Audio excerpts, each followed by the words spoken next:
All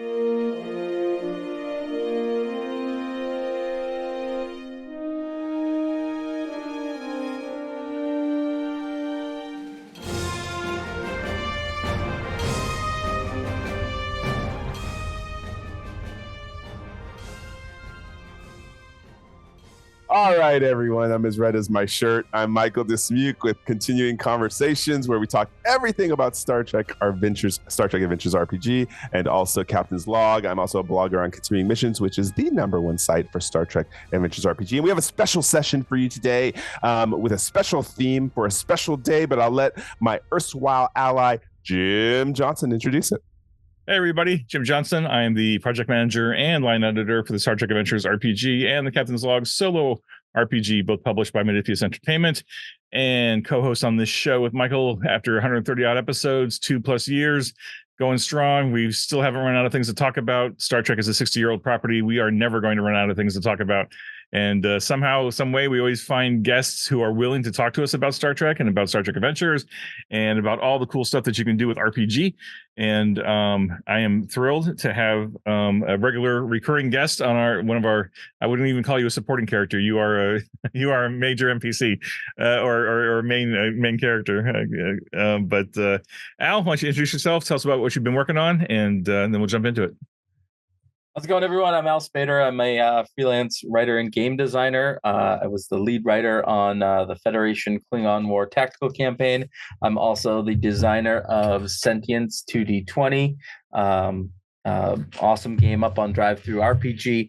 And as of today, I have 2 pages left to finish out for my next role-playing game, Once Upon. So hopefully that'll be done by the end of the week. Can you hold that book up again? It's beautiful. This one? Is that, you printed that yourself? No, that's actually printed. Yeah, I printed off of Lulu. It's gorgeous. Yeah. Oh, wow. I played it, by the way, everyone. It's an amazing game. All right. So we're here to talk about, yeah. Go ahead. It's an awesome, I just going to give Al some love. That's an awesome game. And to be able to play sentient robots that are discovering who they are and what they are, I mean, that just fits right into Star Trek. You could easily take sentience, since it's a 2D20 world building product, and fold content, the elements of that right into. I mean, hell, we've done exocomps, right? We did exocomps in Lower Decks, and exocomp would port very nicely over into sentience. Sure would. In fact, Al, maybe that's a project for you at some point, is a quick and dirty conversion guide going from sentience to STA or STA into sentience, one or the other. It's on the long list in the notebook of things that need to get done at some point. Just haven't gotten to it yet. I hear you. Go ahead, Michael. I'm all trepidatious now. Everyone, I'm trying to behave myself. I get really excited on these shows and I jump and step on people, so I'm trying to improve. But we're here to talk about Free RPG Day, which is an opportunity where you can not only play games like Sentience, which are new on the market, or Once Upon a Time, but you could also play Star Trek 2E and try that out. And so maybe, Al, I know you have a shop, right? So talk to us a little bit about your side gig and how you use it to promote Free RPG Day. Yeah, so I'm the gaming manager at Jetpack Comics and Games in Rochester, New Hampshire, and basically I do all the games ordering and a lot of all the role playing game organization, our weekly Dungeons and Dragons games and all that stuff. And so Free RPG Day is exciting because it's a chance to show off some lesser known properties from smaller companies than, the big one that dominates the market. And so probably about 10 years ago, I decided I really wanted to turn this into like a celebration day at my shop. And so we turned it into a game day where volunteers come in and they run whatever game they want from Free RPG Day. And we usually do 2 sessions. It's like a little mini convention. We usually have 4 tables, and just really fun, weird, obscure games get run.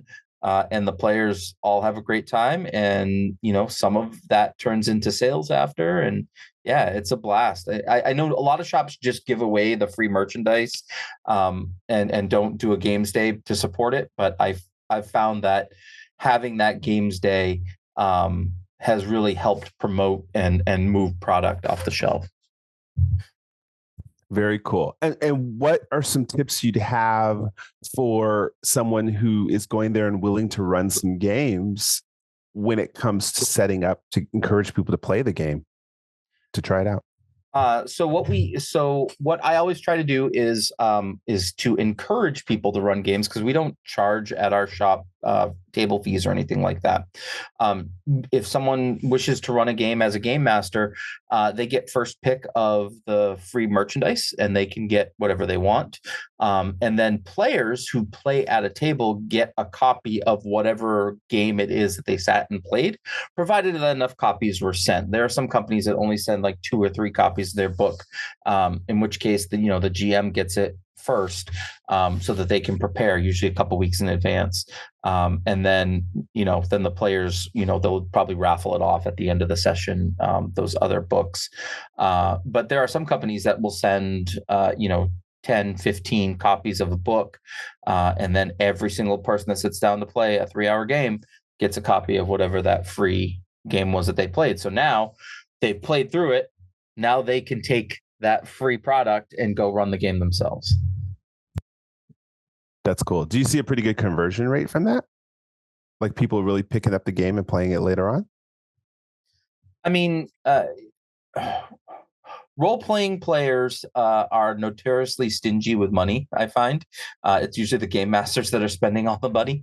But yeah, we do have peripheral sales that come off of it, right? Like when we had Star Trek Adventures several years ago, we sold many copies of the core rule book.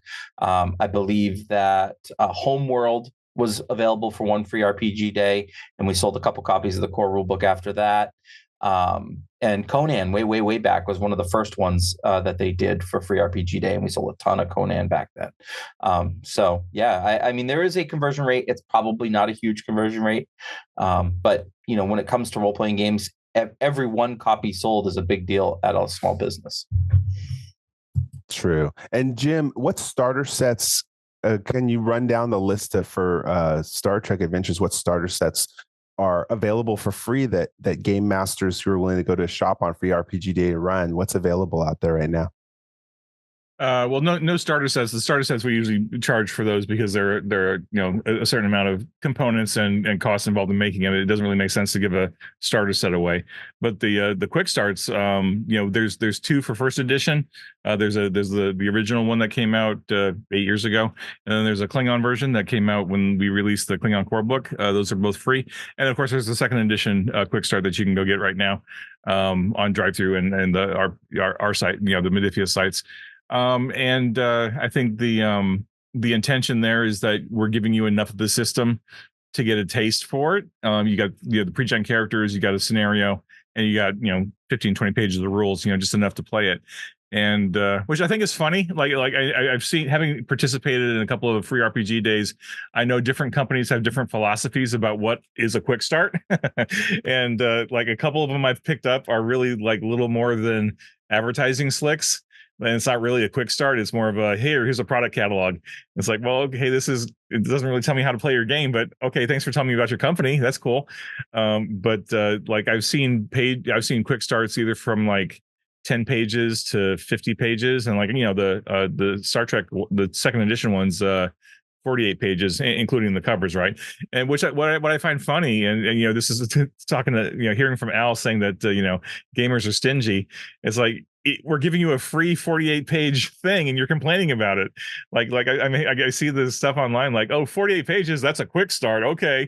It's like, well, it's A, it's free. and B, if you look at it, I mean, only like less than half of its actual rules, because you've got a bunch of pre-gen characters, and you got the ship, and then you got the adventure itself, right? And I love gamers because like if you read enough gamer posts, they're super contrarian, right? But in answer to your question though, STA's got the 3 different quick starts. There's other stuff that you can buy as well, but for short campaigns and mini campaigns and that kind of stuff. And of course the starter set was intended to be a beginner level kind of introduction to the game, but it wasn't a free quick start, right? There's some dice and stuff in it, but yeah, so I mean, speaking as a as a gamer, as a fan, I like free RPG. I like the concept of free RPG day, because companies can give you a little something, give you a taste of it, and see if you'll get into it. I think anecdotally, only because I read a lot of social media for games. I think the conversion rate is pretty low ultimately, and I don't exactly know why. It's like maybe they read the quick start and they're like, okay, and maybe it's because there's just so many RPGs out there and available now that, like, if I don't know, maybe a quick start's almost like sample chapters of a novel. Like, if the sample chapters don't really grab you, you're probably not going to invest in the full novel, right? And so maybe if that quick start doesn't really grab you, you're going to be like, okay, I've got 10 million other systems to try out, and maybe my group prefers D&D or Pathfinder. There's not enough in this quick start to encourage me to switch over, right? So I think, and like I said, anecdotally, I've heard the vast majority of gamers that I've at least heard about or read about kind of collect quick starts and have them on the shelf, and they appreciate them, but they're not actually actively engaged in that game's ecosystem. I do want to point out another anecdote, Jim. I'm running currently an Octung Cthulhu table. I've run it for the past 3 months, and only 2 people at that table have purchased player's guides. So, like, converting people is really challenging. Regardless, I do want to throw out there that Modifius does have a ton of quick starts, though. Right, you can get 2 or 3 free quick starts for Octung Cthulhu. The new Cohors Cthulhu has a quick start out if you're interested in Romans and Cthulhu. Dreams and Machines has a quick start out that you can download for free. Dune's Worm Sign is out there, which is a really fun exposure to the Dune experience. And I believe there's a Fallout one as well. So, Modifius has quick starts galore for everybody to check out if you're looking to run one of those games at Free RPG Day. So if I'm a player, is it weird if, for instance, I know Free RPG Day is coming up on June 24th, is it weird if I call up a store and say, hey, you know what, I want to try playing Star Trek Adventures? Is there someone who would run it for me? I'm not a GM. I'm just a player. What's the culture around that, in case we have people listening to this who are just interested in playing it for the first time? First of all, correction, June 22nd, not 24th. Thank you. And yeah, I mean, I think that as a player, you should be asking your local game shop what they're doing for Free RPG Day. They might tell you, we don't support Free RPG Day because it is a cost to us, right? It's a couple $100, to invest to give away things for free and potentially not make much money back on. And so I think, like, if you're calling and asking about, if they're running any games, I would also pitch, are you comfortable in running a game yourself? Hey, could I have a table at your shop to run such and such game? We actually just had that. I had an extra table open up. We had a random person who I don't know that said, hey, I like Dungeon Crawl Classic. Can I run a table at Free RPG Day? And I was like, yes, absolutely. Let's get you on board. So your local game store is your friend.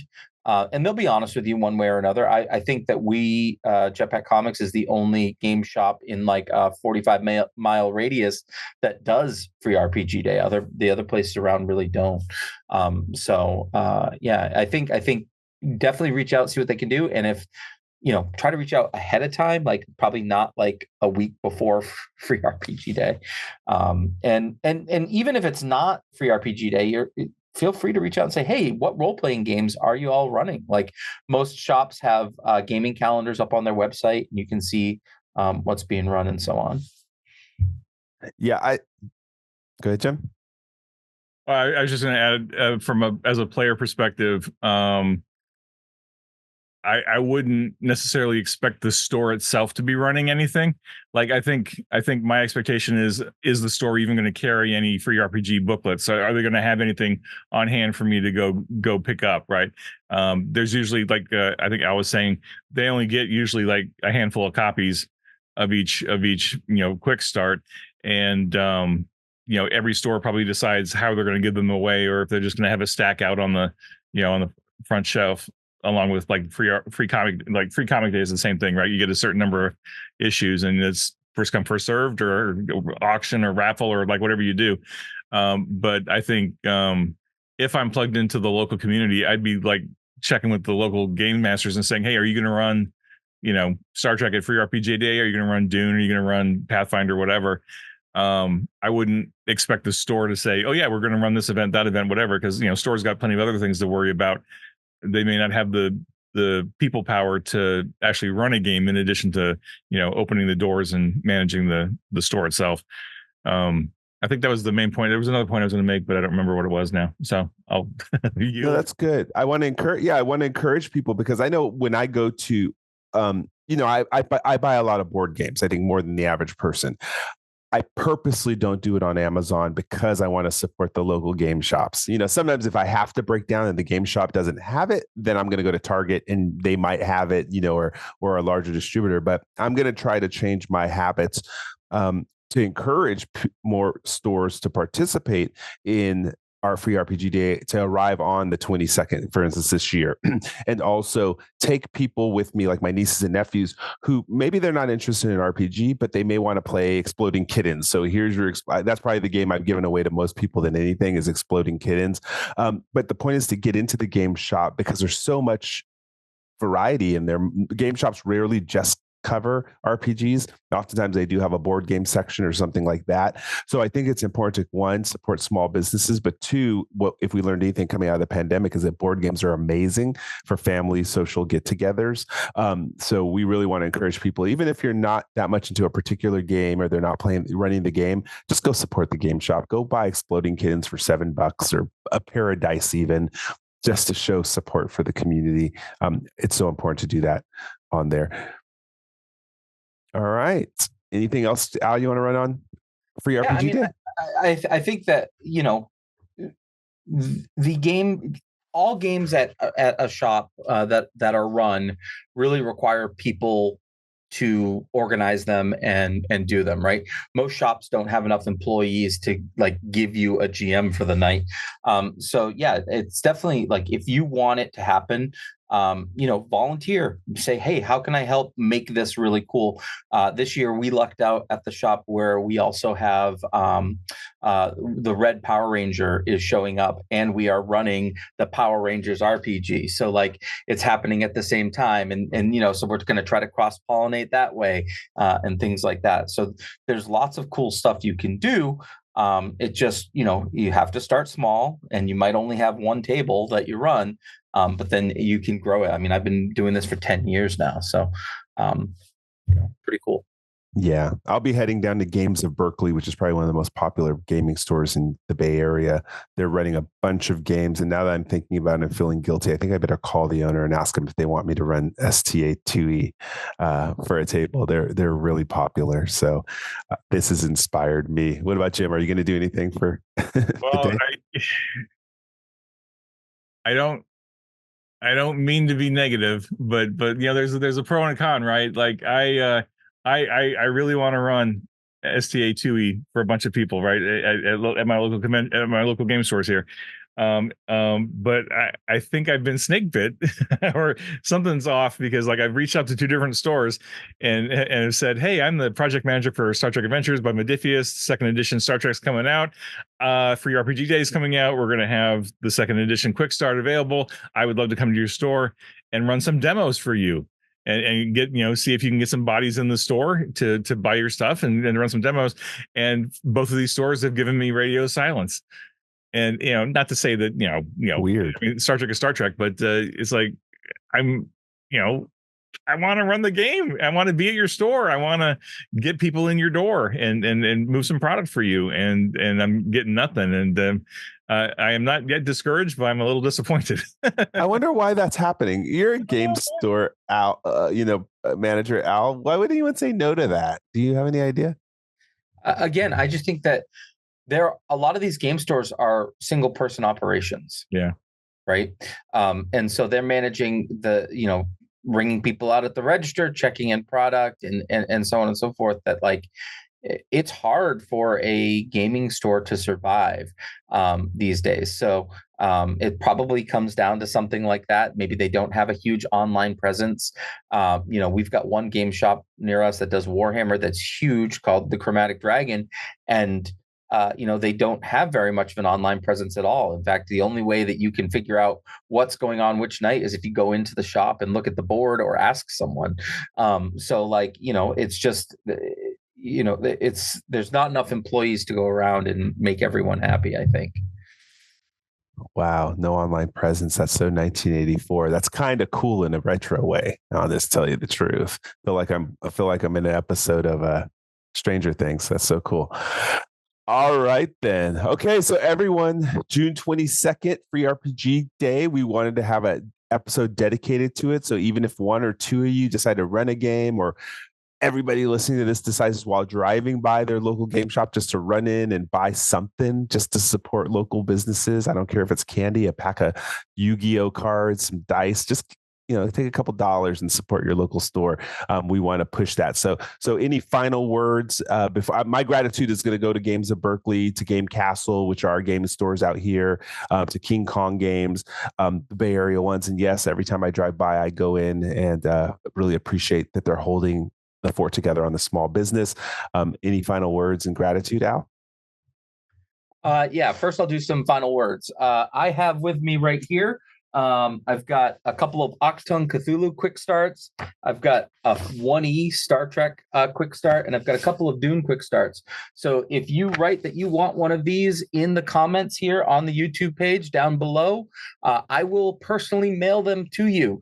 Just tell me which one you want, and then you can have that to potentially run, either at a game shop near you or at a convention near you. So like I said, write it down in the comments, and then we'll get connected. United States only, or? Yeah, U.S. Well, I guess I'll ship to Canada. Okay. So that's the first thing. Plenty of those left over from, I collect all the Modifius ones and keep them here and give them away to friends and whatnot. So, and then, my thank yous, I think are going to go to all my GMs that volunteer to run for Free RPG Day.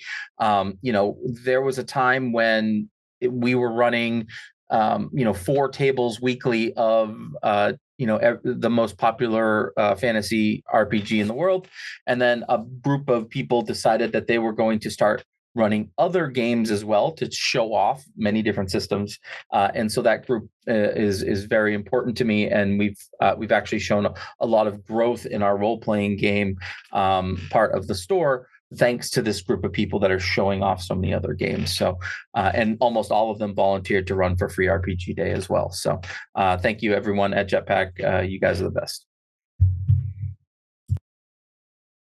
All right. So my final words, I think for gamers, like, especially for some companies, creating a quick start and publishing it and getting it out there, right? It can be a significant investment of time and effort and money. So support your small creators, your small company creators. Pick up the quick start, give it a try.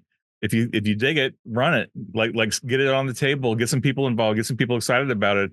I think unless you're the 800-pound gorilla in the industry, everybody else is scaled differently, and I think most of us are relying on grassroots hand selling and growing new gamers, individually day by day. Try the game out, run it for a group, and then do it over and over again at conventions or game stores or whatever. So don't be shy. I think the common complaint is that there aren't enough game masters, but there's too many players, or there's plenty of players, but not enough game masters. It's like, well, hey, players, you could step up and try running the game. Start simple and then grow from there. But that's the only way the hobby has grown over the last 50 years, is that players are like, game masters just don't grow on trees, right? They were players once, and then found that niche and said, oh, I could run this instead of being a player, and then you become a lifelong game master, or not. Maybe you get lucky and you get to play and game master at the same time. But don't be shy, right? Like if you have a game that you love and you want to see more people playing it, or maybe you see like the online community is not that big and that makes you angry, then it's on you to grow that game, right? Like if you love some little niche game and you want more people to be exposed to it, connect with the creator and then go run it, go play it, have fun. More than anything else, have fun. And then gratitude for all the brick and mortar stores out there that are still hanging on, still surviving, and still playing actively with your community. You are still the front line between game companies and the gamers out there. And without you, it would be so much harder to get our games out to the world, right? I mean, there's plenty of distribution challenges worldwide, not just in America, but worldwide. And so for a company to be able to get in front of players, I mean, it's conventions are one thing, but a lot of people don't go to conventions or can't go to conventions, and they rely on their local game stores, brick and mortar game stores. So thank you for everything that you're doing, and really appreciate you, even the ones that don't return my calls. I'm grateful for all the brick and mortar stores out there, no matter what you're doing. And then thank you to the fans, of course. Fans, without the fans, we wouldn't have a gaming industry, right? We'd all be doing home brews at home, and that's perfectly okay, right? But this industry was built on players, and it's the players that ultimately dictate what's popular and not popular. And grateful to the players as always. So thank you. Can I add one more thing, Michael, that I forgot? Please. And a shameless plug. Sentience 2D20 also has a free quick start on drivethrurpg.com. So if you want to check the game out, you can download that and maybe run that at Free RPG Day. Do it. It's all good stuff. All right. Well, I'm going to draft my email to Games of Berkeley right after this, asking them if they want me to run 2E. So great. Everybody else participate. And until next time, IDIC. Live long and prosper. Be safe, be well. We'll talk to you next time.